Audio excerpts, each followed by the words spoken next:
आगे चलते हैं। निशिकांत दुबे ने आज ट्वीट किया। निशिकांत दुबे ने ट्वीट किया, आप देखें जरा। निशिकांत दुबे कहते हैं कि तुर्की के मुस्तफा कमाल पाशा को राष्ट्रीय आंदोलन यानी ब्रिटिश हुकूमत से आजादी के लिए भारत के मुसलमानों ने 1920 से 1924 तक 2000 करोड़ रुपए दिए। उन्हीं पैसों की बदौलत 1924 में तुर्की का राष्ट्रीय बैंक IS बैंक बना। सांप को हमने दूध पिलाया, इसलिए काटने की कोशिश कर रहा है। पहले आप थोड़ा सा हिस्ट्री समझ लें। इतिहास इस तरह समझें कि साहब ऑटोमन एम्पायर था। ये तुर्कों का एम्पायर था जिसमें खलीफा बैठता था। खलीफा क्या होता है?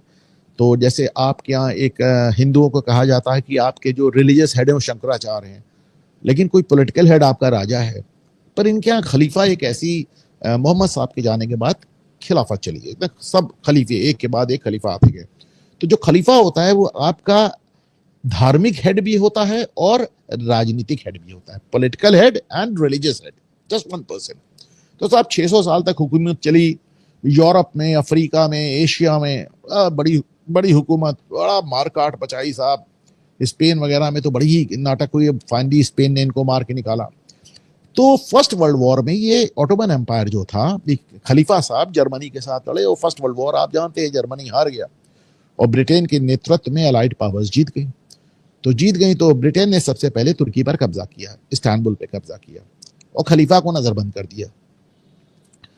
तो अजा खलीफा से वहां पे जो तुर्की की आर्मी थी उसमें बड़ा एक यंग मेजर था, क्या उसका नाम,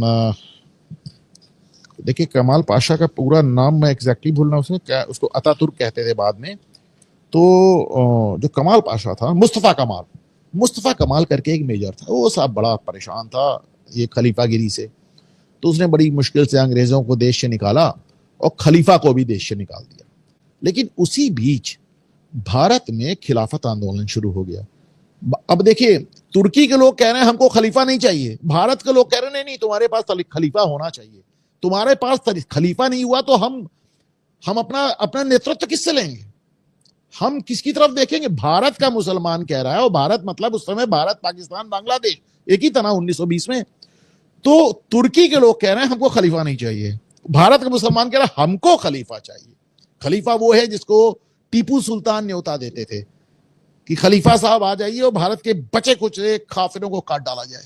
खलीफा वो है जिसे गद्दी पे बैठने से पहले शहंशाह अकबर चिट्ठी लिख के पूछते थे, हुजूर इजाजत हो तो मैं भारत की गद्दी पर बैठ जाऊं। खलीफा वो। तो ये साहब यहां भारत का मुसलमान परेशान नहीं, खिलाफत आंदोलन, खलीफा नहीं हटने देंगे। और इस पागलपन को एक आदमी ने विरोध किया, मोहम्मद अली जिन्ना ने। उसने कहा क्या कर रहे हो, तो मुसलमानों को और जाहिल बना रहे हो। और इस पागलपन को एक आदमी ने समर्थन दिया, मोहनदास करमचंद गांधी। गांधी के साथ बड़ी दिक्कत ये थी कि मुस्लिम लीग आ गई थी, उनको लग रहा था कि साहब वो वही एक कि मैं पूरे भारत का नेता हो जाऊं, हिंदुओं का नेता तो हो गया, मुसलमानों का कैसा हूं। तो उन्होंने खिलाफत को कांग्रेस का समर्थन दे दिया और क्या आंदोलन चला साहब। मौलाना जौहर, उनके दोनों मोहम्मद अली जौहर, द शौकत अली जौहर, पूरी दुनिया का मुसलमान, पूरे देश का मुसलमान लग गया। और कहीं से नहीं, और कहीं कुछ नहीं। सऊदी अरब में, पूरे मिडिल ईस्ट में ऑटोमन एम्पायर से नफरत की जाती है, खिलाफत से नफरत की जाती। क्यों? क्योंकि जब ऑटोमन एम्पायर बना और जो खलीफा बैठा उसने सबसे पहले सऊदी अरब पे कब्जा किया, मक्का मदीना पे कब्जा किया।